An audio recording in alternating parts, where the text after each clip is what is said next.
Actually, today we're here to talk about economic connectivity, right? And I thought that I will not go through the usual thing about what we're going to do in ASEAN and so on and so forth.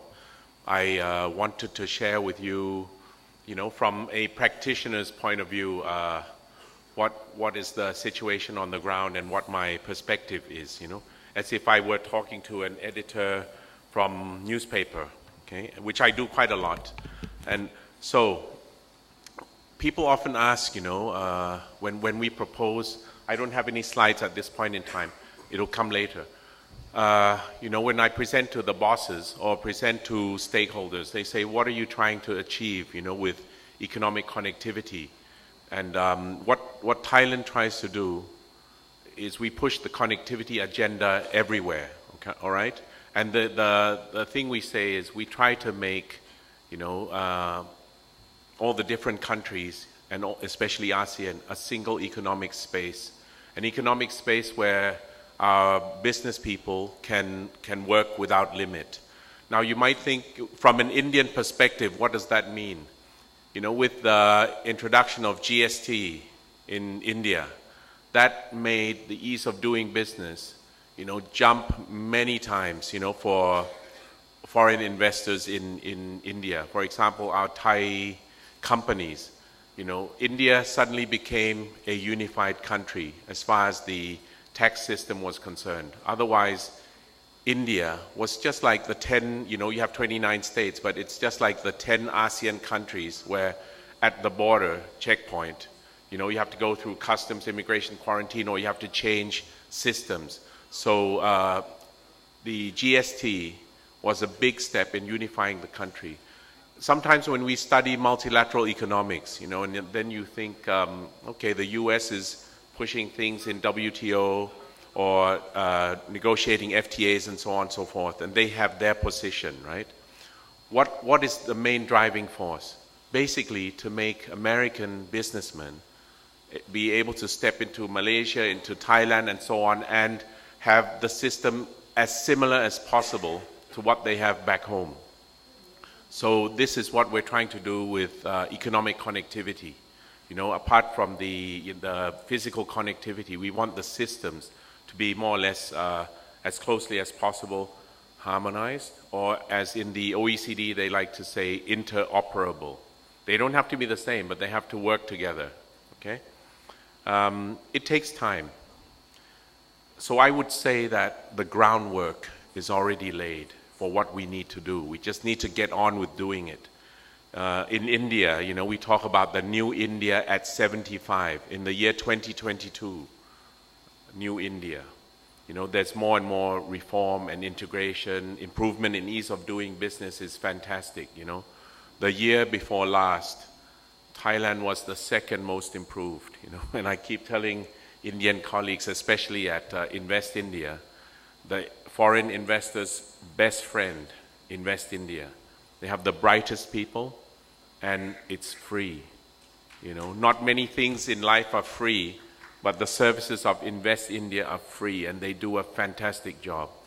So, if it were not for India, we would have been the most improved. But India keeps on improving, and now you're at, is it 44 or 46? Ease of doing business. 77.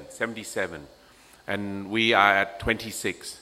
But actually, it's not that difficult for the other members that are around, I discovered a few years ago that, okay, you try your best, right? You compete against yourself.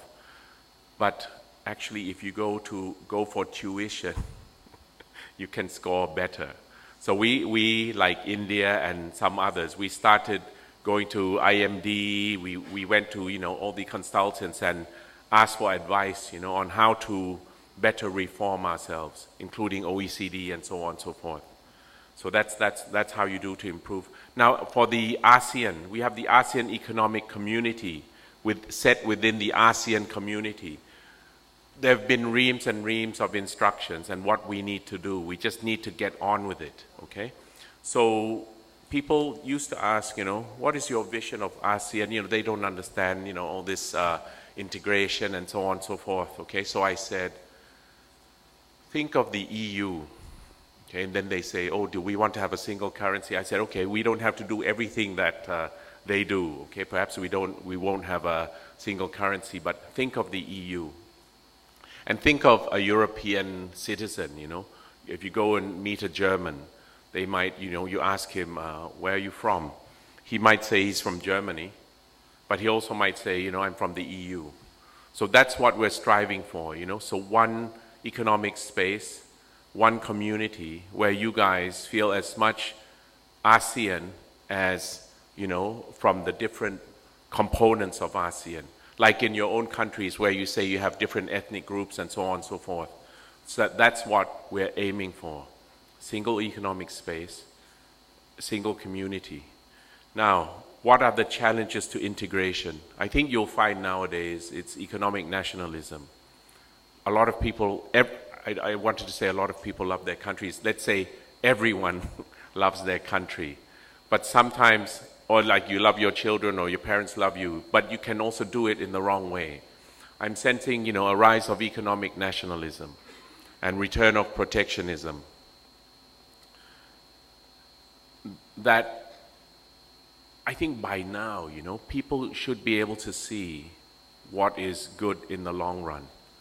And that beggar thy neighbor, protectionism, protecting domestic industries is not always, in the long run, it's not the right way to do it. So what we're having to do now is we're having to fight against such waves, of economic nationalism. Politicians, they have to look after their people, okay? Mr. Trump came in because he reached out to, I don't know if it's majority, or I suppose majority of American population that felt that they were left behind, in this economic rise. One thing that is true of economic rise is that the gap between rich and poor is larger. So you will hear a lot of leaders around the region, they talk about sustainable development. But one element of sustainable development is also leaving nobody behind, okay? So you have to look after the small, make sure that they can accept, the system as it currently stands. Because if you don't look after everyone, people may come out into the streets, as they do around the world.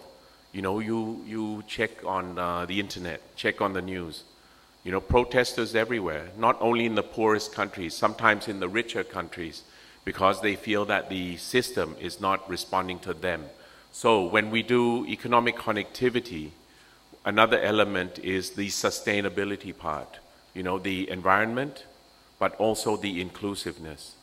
So those are the things that we have to do. In India, I would say that I think the policy of competitive states is great. You have everyone competing against each other. So I tell my investors, you just go around and shop for the best deal that you can get, okay?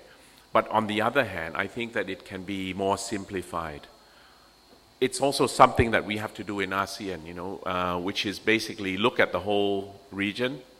So India, look at the whole country, and then decide from Niti Aayog, the planning agency, who is going to do what and where, okay? As ASEAN ambassador, I'm always being asked, ASEAN, look after Northeast region, because you have ethnic closeness and so on and so forth. And I would normally say, but we want all of India.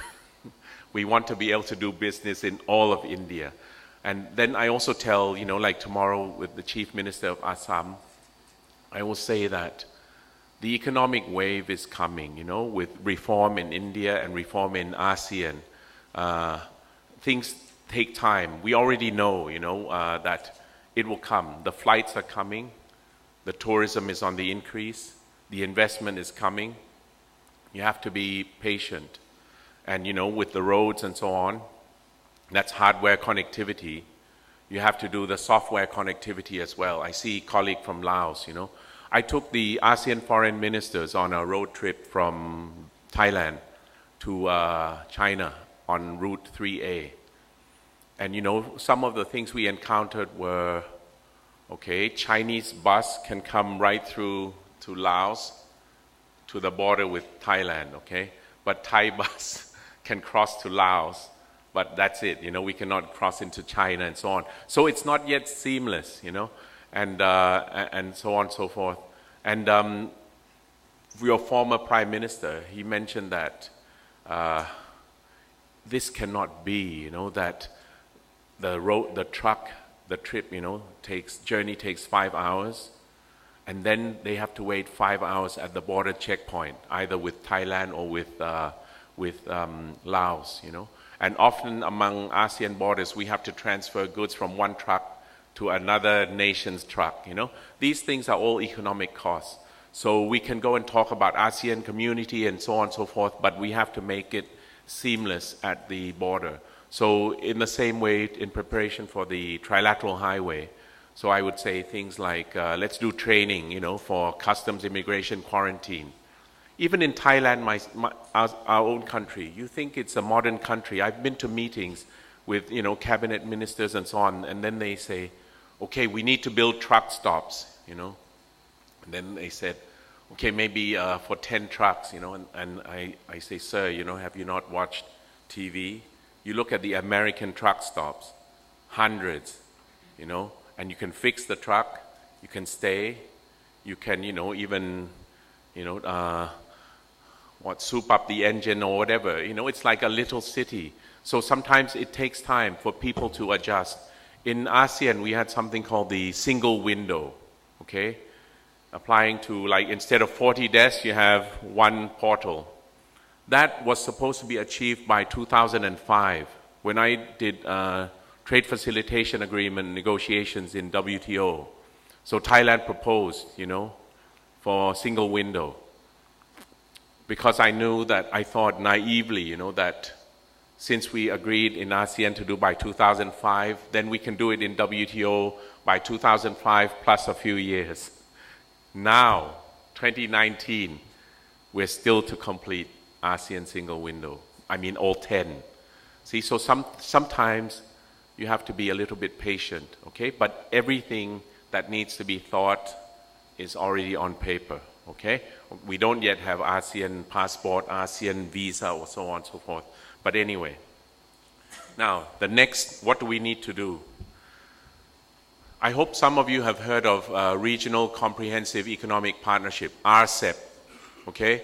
And that's the FTA between ASEAN and the six dialogue partners, which includes India.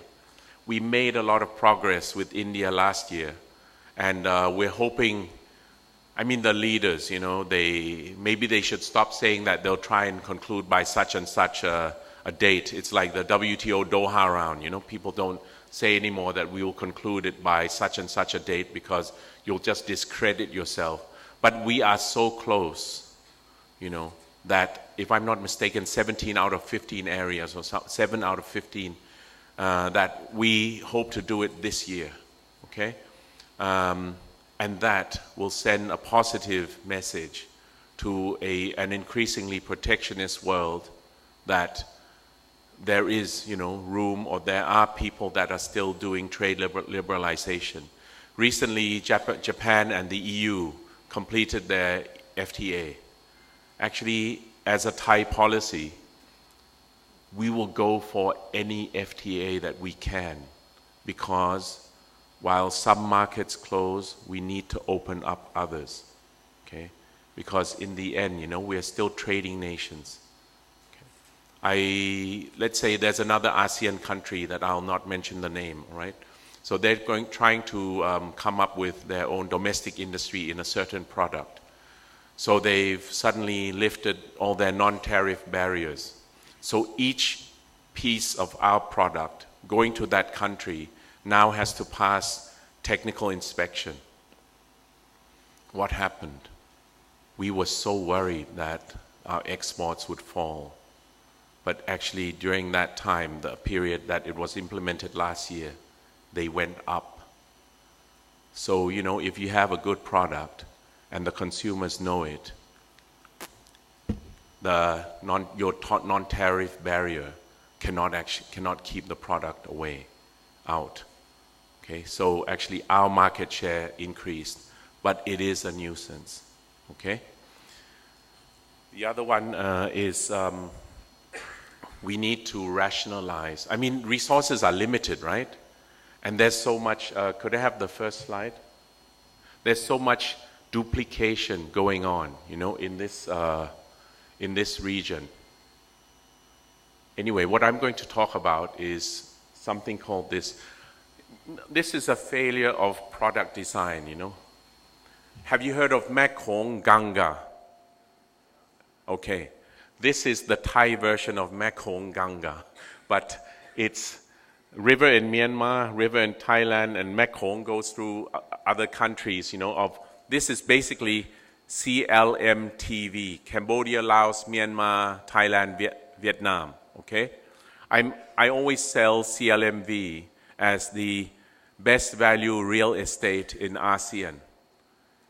If you wanted to buy land in ASEAN or you wanted to have a foothold in ASEAN, this is the cheapest at the moment, but it's on the rise.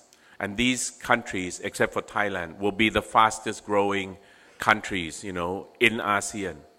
So India needs to get into ASEAN, or if I was talking to others, then I would recommend CLMTV, okay, CLMV. But you know, we just have to tag on to them because we're next to them, and like we tag on to India to secure our future. So anyway, I think this needs to be named something else, okay? But because I asked the Thai colleagues and they don't know either. Anyway, so next. My point is that, you know, there's so many regional cooperation frameworks, all on this side, you know, Greater Mekong Sub-Region, Asia Cooperation Dialogue, Indian Ocean Rim, BIMSTEC, IMTGT, which was mentioned before, okay?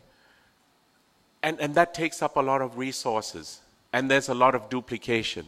Now, talking about CLMV alone, on this side, you have 5 frameworks. MLC, Mekong Lan Chang, that's led by China. Mekong Ganga, led by India.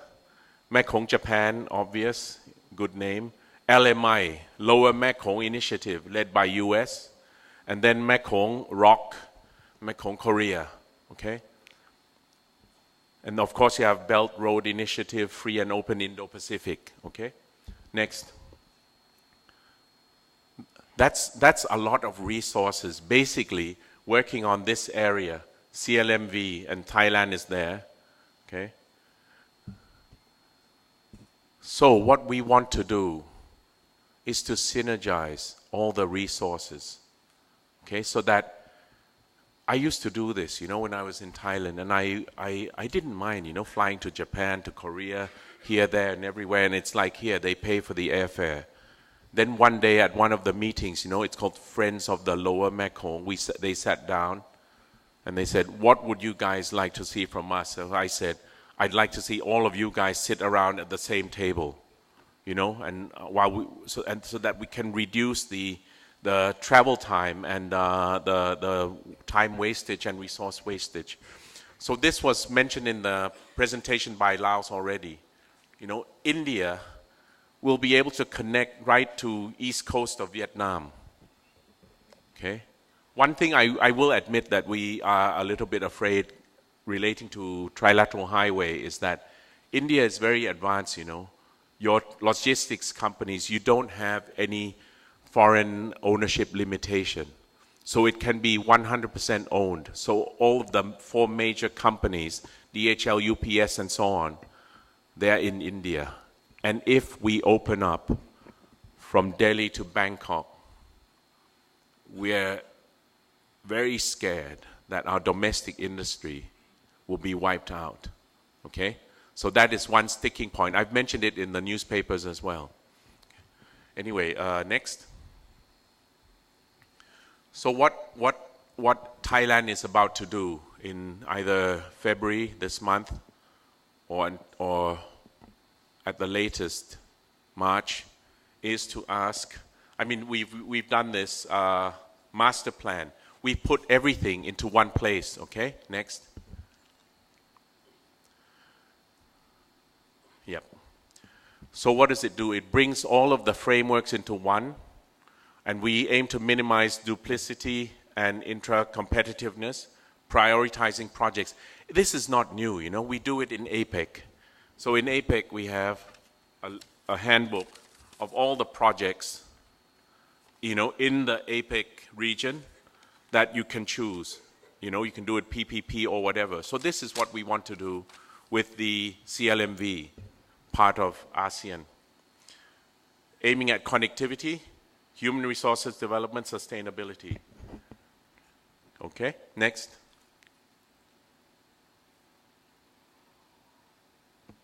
We will set up ACMEX fund, okay?